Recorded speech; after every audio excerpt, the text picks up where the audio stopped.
Magandang araw mga ka-agri.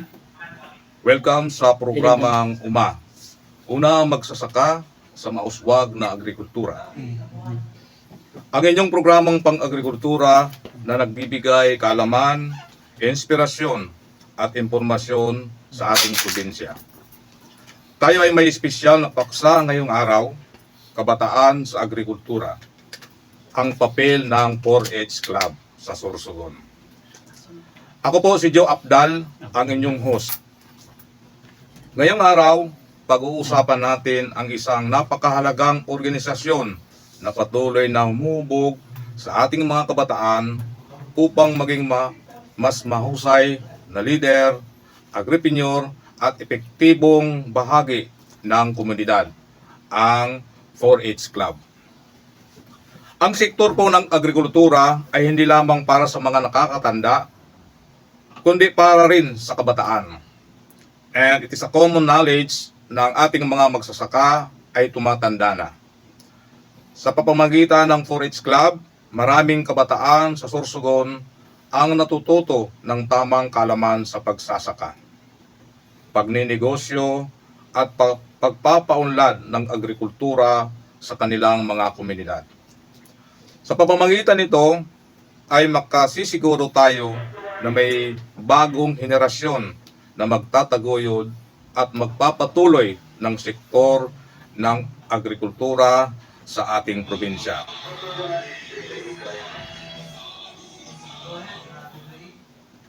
Upang bigyan tayo ng mas malalim na pangunawa tungkol sa 4-H Club, kasama natin ngayon ang isang espesyal na panauhin. Siya po ay magbabahagi ng kanyang karanasan, mga programa ng 4-H Club at kung paano ito nakakatulong sa kabataang Sorsoganon. Kaya naman po, huwag kayong bibitaw at makinig ng mabuti. Kung may mga katanungan po kayo, maaari po kayong tumawag o magpadala ng mensahe sa ating text line. 4-H Club, kabataan sa agrikultura, kinabukasan ng Sorsogon.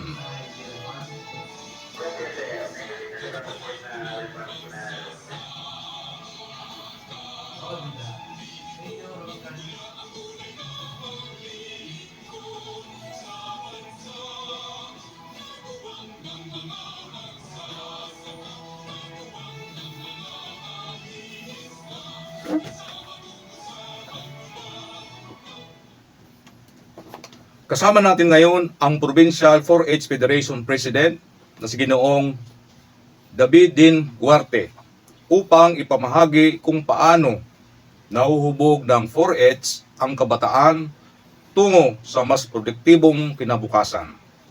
Welcome sa programa, sir. Hello, sir. Good morning po sa ating lahat. Maulan na umaga sa ating lahat. Maulan talagang umaga. Yes. Sir, maaari po bang kayong magpakilala sa ating mga tagapagpakinig? Yes, sure. Ako po si David Dino Guarte. Kasalukuyan nakatira ho sa Barangay Tabok, Uban, Sorsogon. So may-ari ho ako ng Tabok Agricultural Farm na kung saan ang ilan sa mga produkto na aking binibenta dito sa Sorsogon Province ay una ho yung mga charcoal briquette, then nag-hydroponics din ho ako. So yun ho yung dalawang major products. Then Provincial Federation President po ako ng buong lalawigan ng Sorsogon. Wow, ang ganda pala sir ng ano mo yung mga ginagawa mo sa pagdating sa agrikultura. Opo. So paano mo sir nakilala yung 4-H Club? At ano yung nag-udyok po sa inyo na sumali dito? Nag-start lang po siya nung inimbitahan ako ni Ma'am Debbie. Nag-resign na po siya sa Office of the Provincial Agriculturist. So one time bumili ho siya doon ng lettuce sa akin doon sa bahay ho namin. Tapos inopen niya ho na what if kung mag-establish ako ng youth organization na may kinalaman sa agriculture. So doon na ho siya nag-start hanggang sa nag-start tawag siya ng meeting, orientation, gabi ho yun, via online. So doon na ho nag-start lahat. So, ano ito sir? Ano nga ba yung 4-H Club? At paano po ito nakakatulong sa ating kabataan? Yeah. So yung 4-H Club po sir, ano ho siya? Ito ay isang organisasyon na nakatutok ko sa mga kabataan, lalo-lalo na sa agrikultura. So alam naman ho natin na yung tumatanda na ho, yung mga magsasaka ho natin sa buong Pilipinas. So with this organization ho, is na iniengganyo ho natin yung mga kabataan na mag-venture sa agriculture. So may mga activity ho kami, and we also support yung mga agribusiness ho. So yun po yung pinaka-summary ho ng 4-H Club. 4-H Club. Opo. Maganda pala itong 4-H Club. So nabanggit mo sir, mayroon kayong mga activity. So mayroon ba, anong mga activity to sir? Anong mga pangunahing programa po ng 4-H Club? May isa akong na-experience ko is yung Provincial Youth Day, na kung saan lahat ng mga magagaling sa buong lalawigan ng Sorsogon is maglaban-laban. So may mga kami doon, agri-innovation, may mga cooking contest, may anim ho yun na activity. Tapos once yung mga nag-first place po sa provincial is ilalaban ho sa regional. So may chance ho na makalaban yung mga nag-first place, yung mga Masbate, Albay, so lahat ng Bicol. Then kung sino yung mag-regional na mag-first place, ilalaban ho for national. So yun ay isa ho sa mga namin, activity. Opo, yun po. Wow. Ang 4-H ay isang napakagandang organisasyon sa mga kabataan. Ika nga, sa 4-H Club, hinuhubog ang kabataan, binubuo ang kinabukasan.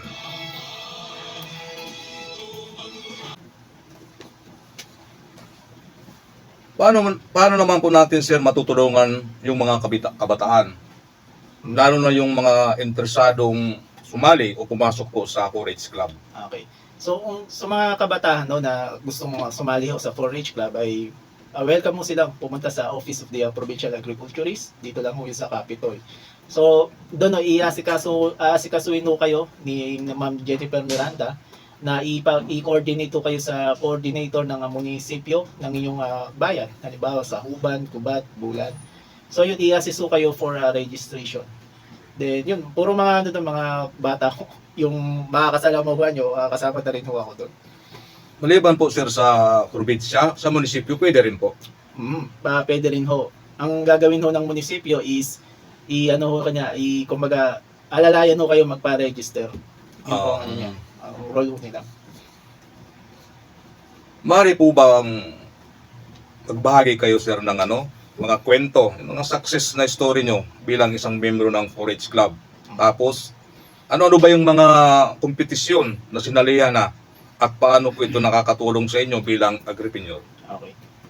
Ang pinaka-memorable po sir na experience ko nung pagsali ako sa 4-H Club is na nalo ho ako sa national level sa Siargao sa agri-innovation na category na naginanap po sa Siargao Island. So 13 rehiyon ho kami na naglaban-laban.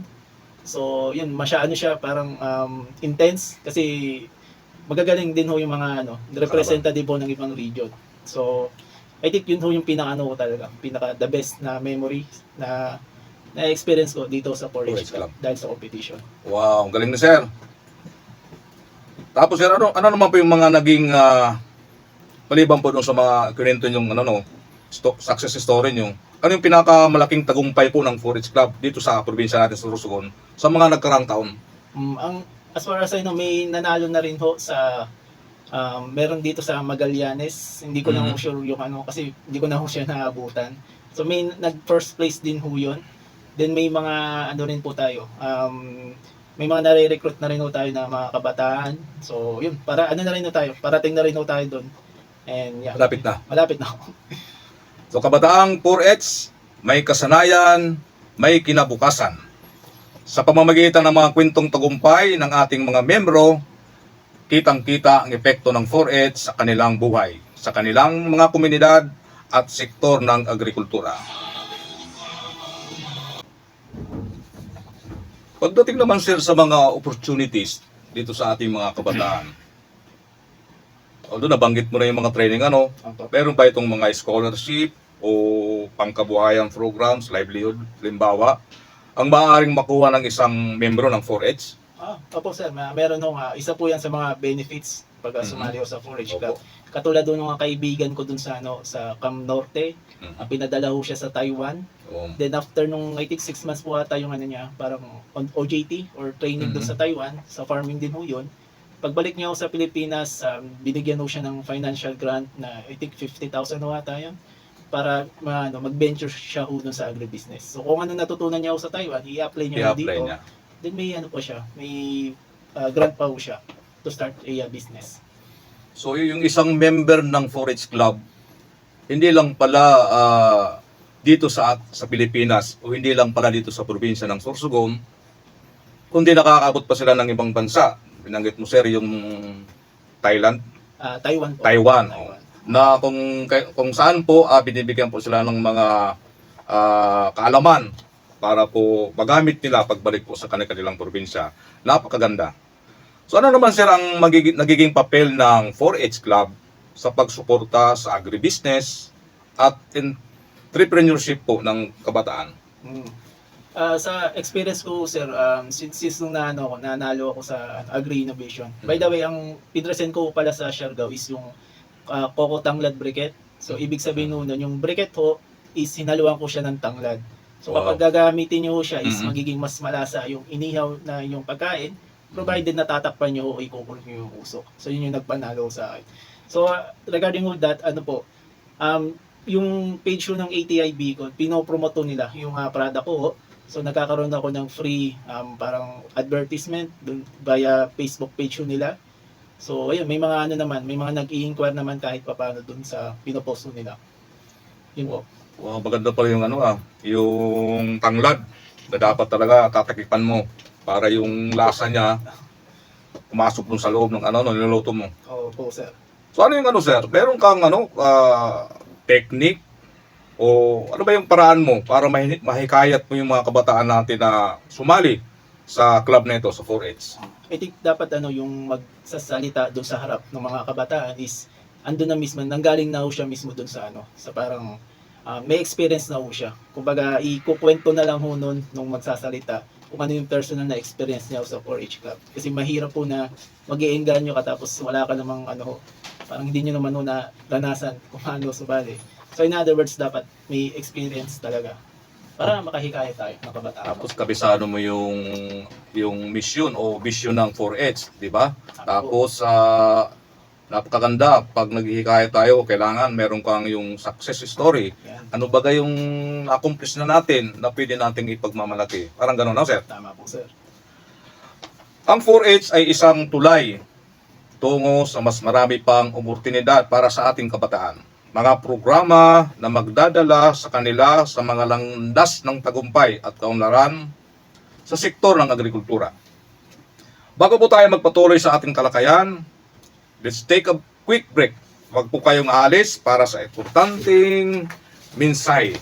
Ang programang ito ay hatid sa inyo ng Provincial Agriculture Office at ng lokal ng pamahalaan ng Sorsogon. Suportahan natin ang ating kabataan sa agrikultura. Para sa impormasyon tungkol sa pagsali sa 4-H Club, magbisita lang po sa opisina ng Municipal Agriculture Office sa kanya-kanyang munisipyo po o makipag-ugnayan sa Provincial 4-H Coordinator.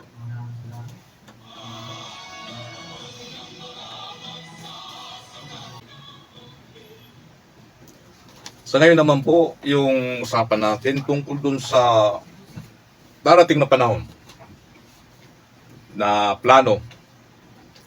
Ano po yung mga plano ng 4-H Federation para mas dumami pa ang kabataang sasali po sa inyong samahan? Okay. So isa sa mga ginagawa ho namin ngayon, so shoutout ho kay Mr. Marion Gueta from Abulan. So nagko-conduct ho kami ng mga information na campaign about sa 4-H. So sa ngayon nag-contact na kami sa Bulan National High School na kung saan in-introduce namin o pinakilala namin ang 4-H Club dun sa I think parang grade 11 or 12 high school student. So yun, nag-establish na ho kami, may mga officer na ho sila dun sa eskwelahan na yun. So yun yung ang plano ho namin. So of course, iniengganyo ho namin na yung mga kabataan na may mga programa din ang DA, lalong na sa Young Farmers Challenge na kung saan ibibigyan ho sila ng financial grant na 80,000 Wow. to start a business. Yun po. Yung sir, yung kasi pinopromote natin yung yung 4-H nyo, yung club para dumami yung sumapi. Anong edad po yung pwede magsisimulang sumapi po sa inyong grupo? Edad? 10 pataas? Anong Okay. So, based dun sa parang rules ho namin. At the age of 7, pwede na ho. Ang limit ho is 30. So, pag nag-31 ka na ho, graduate ka na ho, parang ka na lang, sa VLAP or volunteers, something. So, ikaw yung magbibigay ng advice dun sa, consultant? yun, consultant. So, yeah, mga 7 to 30 years old, pwede pa ho kayo sa 4-H Club.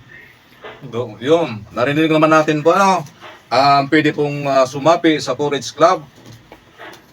Simula po sa gulang na 7 hanggang 30. Kaya po sumapi na po kayo sa 4-H Club. Pumunta lang po kayo sa opisina ng Municipal Agriculture Office po sa inyong mga munisipyo. At kung hindi naman po, pag mayroong time kayo o bakanting oras, bumisita po kayo sa opisina ng Provincial Agriculture Office po sa Capitol po. So ulitin ko po sir, paano po ulit makakasali ang ating yung nakikinig po sa programang ito para po sila makasapi sa 4-H Club? Okay. Yeah, kung gusto nyo, kung interesado kayo na sumali sa aming club, ang 4-H Club, pwede kayong pumunta directly mismo sa Office of the Provincial Agriculturist. So, i-assist kayo doon paano mag-register. So, kung nalalayuan kayo sa Sorsogon City, maaari din kayo makipag-coordinate sa mga munisipyo nyo lalo na sa Municipal Agriculture Office. So, may mga coordinator po sila doon. I-assist kayo kung paano mag-register. So, yun po ang ang una nyo gagawin para makasali sa amin. Pag sumapi, halimbawa ako sir sa 4-H Club, yung registration po ba, may bayad po siya? Wala po sir. Lang mag-fill up lang po kayo. Then, yun ang gagawin nyo. Siguro ang pinaka-effort nyo doon is yung ID kasi parang 1-2x2 ata. Yun, ikakabit doon sa application mo di ba? Kailangan ng picture na 1x1. So, yun lang naman. Kasi yung ibang pag sasabi ka, di ba, ang daming requirements, may mga documents na kailangan ikabit. Pero dito po sa 4-H Club, isang 1x1 lang po na ID picture po ang kailangan. Tapos pagpipilap po kayo ng form for registration, yun lang po. 4-H Club, hinuhubog ang kabataan, binubuo ang kinabukasan. Ito po ang tunay na layunin ng 4-H. Huwag po nating kalilimutan, ang kabataan ng Sorsogon ay may potensyal na maging mga leader sa larangan ng agrikultura at negosyo. Para naman po sa ating mga tagapagpakinig sa programang ito, kung meron po kayong katanungan sa 4-H Club, i-comment lamang sa ating social media page o i-text ang inyong tanong sa DWDR. At dyan po nagtatapos ang ating makulay at makabuluhang talakayan tungkol sa 4-H Club. Maraming salamat po sa ating panauhin ngayong umaga. Si Ginoong David Din Guarte. Sir, salamat sir. Salamat din sa pag-imbita ho. Isang parangalan ang ma-interview ng ganito po. Siya po yung presidente ng 4-H Federation. Sa pagbabahagi po niya ng kaalaman at inspirasyon. Kung meron po kayong nais na batiin or i-promote sir, ito na po yung kakataon nyo. Sige po sir. Okay, so katulad po ng sinabi ko kanina, if you are interested na sumali sa aming organisasyon, ang 4-H Club, at edad 7 years old to 30 years old, is welcome na welcome kami. Kayo na sumali sa amin. So, yun lang ang kung gusto niyo na mag-engage sa agriculture, welcome dahil mga bata ang makakasama niyo. And then, i-promote ko na rin yung business ko. Sige po sir. Opo. So meron po akong yung Facebook page, yung Tabok Agricultural Farm, kung saan may mga product ko ako doon na hydroponics, yung hydroponically grown lettuce. So yun isa sa mga product ko. Meron din akong charcoal briquette. Then meron din akong mokusako. So yung mokusako isa siyang organic liquid na magandang gamitin bilang fertilizer, soil enhancer, then pesticide. So organic po siya. Then yun po. And dagdag ko na rin meron ng programa ang Department of Agriculture para sa mga kabataan, edad 18 hanggang 30. Na kung saan, if gusto nyo mag-venture sa agribusiness, ngunit kulang sa kapital, meron ho silang ino-offer na 80,000 na pesos grant. So hindi po to utang, grant po to. Ang gagawin nyo lang ho is magano po kayo i-defense nyo ho yung parang business proposal nyo ho. And once na okay na ho kayo doon, makumpleto na ho kayo, is may chance na ho kayo na makaka-receive ng 80,000 for provincial ho yun. Then sa regional, iba naman po usapan, 150,000, and then pag nag-national is 300,000. So yun lang po, sir. Napakaganda. Huwag na po kayo isip-isip pa. Halimbawa, yung sa nabanggit ni Sir, meron siyang yung negosyo niya, lalo na po yung organic fertilizer, yung hydroponics. Yan na po yung ginagawa ngayon eh. Lalo na po sa mga area na maliit lang, doon po yung ginagawa. Tapos yung pinaka-importante na nabanggit ni Sir, yung 80,000 po na grant. So kailangan lang po nating bumuo ng isang proposal. Tama po. Nandiyan naman po siguro yung si Sir Guarte na tutulong po sa inyo.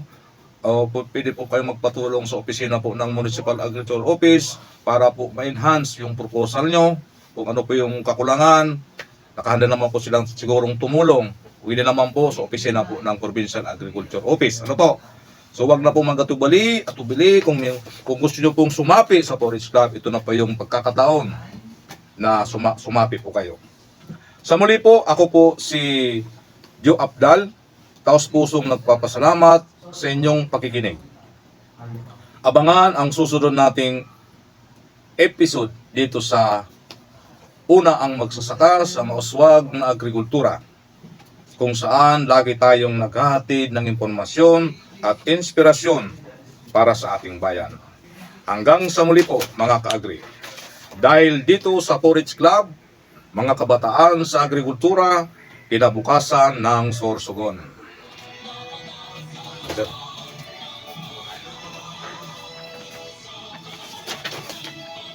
30 minutes.